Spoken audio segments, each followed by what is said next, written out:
Okay, we're going. I think the first one, we got to break the wheels free. This is the Automotive State of the Union coming to you live from the NADA show in Vegas. We're at the JD Power Summit. I got Kyle, Cirillo, and a whole bunch of people making this look nice.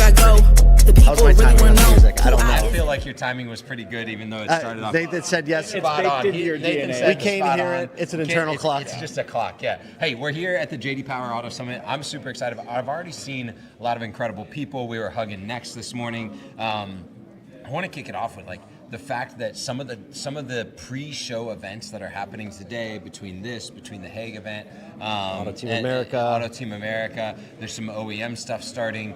The reality is because the show floor isn't open, some of the data, the conversation points, the way that we're talking about the industry are almost more relevant today than they are any other day, from just a state of conversation, state of the union, state of the industry. So we'll make sure and bring that obviously to everyone, from writing to video today. We've already heard too, they're bringing the data. So when you're at an event like this and you have a speaker lineup and a panel lineup the way that they do here, these people are coming prepared with a true sense of the State of the Union and where I love that they're all coming from diverse vantage points and bringing that experience to the stage at an event like this. So I'm interested to see not just what the state of affairs are, but what their thoughts are on how we actually integrate that into the day-to-day workforce. This event, the JD Power Summit, one of the things that people look forward to the most is the brand scorecard.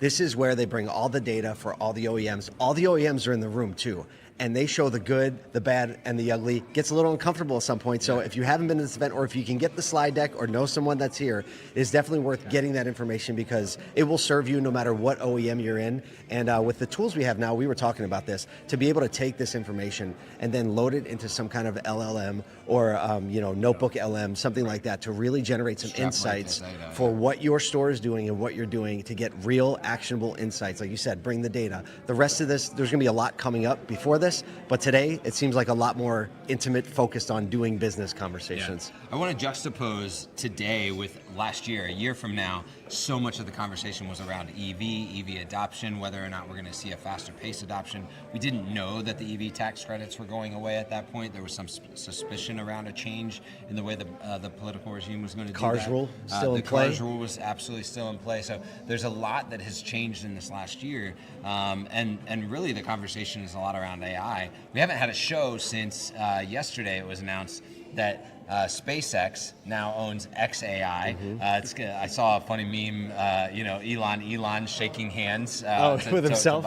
With himself. But I think that that's a tell on what the acquisition of AI is and what the adoption of AI of different organizations is going to be and should be over the next year. It's interesting. Yesterday, I saw a video with the CEO of NVIDIA. I can never remember his name. Jensen Huang. Thank you. And he was asked on a podcast interview, who's the smartest person you know? And he had to really think about this. And he said, I can't believe he said me. It was the strangest thing. There was a little pop-up of you in the corner, lower third. He thought about it for a minute, and he said, well, this is a really interesting question, because the things that typically the smartest people we knew could do were things like software programming and all of those sorts of things. And what was the first thing that AI was able to do was software programming. And so to your point, though, one of the things that stood out to me that he said is, I guess we have to change the definition of smart, because it now would relate to somebody who has years of experience doing the thing, who can use that experience to actually see around corners. Yeah.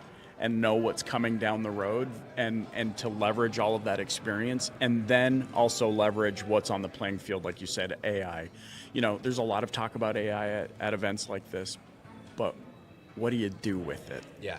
Well, I'm kind of positioning it as like contextual awareness, contextual analysis, and that human kind of like we call it our gut, right? Yeah. In the U.S., we call it our gut, and I think that gut, that uniquely human way of approaching things. And so I would even encourage, if you're coming to the show this week, if you're not here yet, to think about how am I using my gut?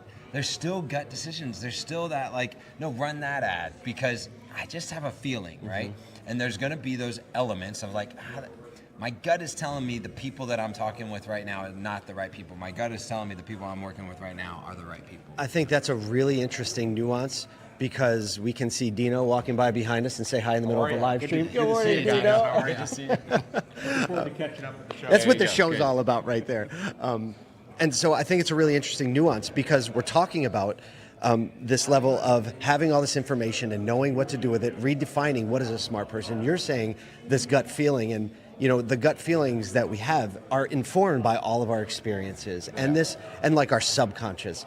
There are some things that our gut isn't better at, aka how do I price this trade acquisition, right? We have all the data for that. Yes. So we can use the data to inform, but a lot of these new areas is how do I use wisdom and the ability to execute to make sense of all these things, use your gut feeling and say, that's hype, this has real potential, and we're definitely not doing this. So I think that's the nuance that we're all trying to make sense. We're calling Discernment. we're calling it the year of the human. We're going to be talking about the year of the human. I think that if you're walking through the halls, if you're listening to the chats, if you're trying to understand what's going on this week, like consider it in the year of the human. How am I considering this in the year of the human? I love that you just said that because I'm about to leave from here and go speak to the Toyota Lexus Minority Auto Dealers Association about the year of the human, and I'm starting off with discernment. I'm starting off with that. Look at that. It's amazing. Well, hey, you can follow us along today. We'll be bringing you a midday and an end of day live stream every single day, 3 live streams a day. We'll try and catch you up with the things that we've seen, the things that we've heard. Also, I'm going to tell you this. If you don't follow along on social, specifically LinkedIn or Instagram, you should follow More Than Cars, Kyle Mountsier, Paul Daly, Michael Cirillo, because we're going to try to give you a 360 look of what's going on here, and you're going to see a lot of different angles if you can't be here. And if you are here, you'll figure out what you're missing. There you go. All right, do we roll the outro music? We roll it. We're Just rolling like the that. outro music here, so again, I don't know what to say again. Thank you for being here with us. We know a lot of you couldn't be here. That's why we're doing everything we can to bring the show to you. So we got 3 days of full throttle coming up. We'll see you soon.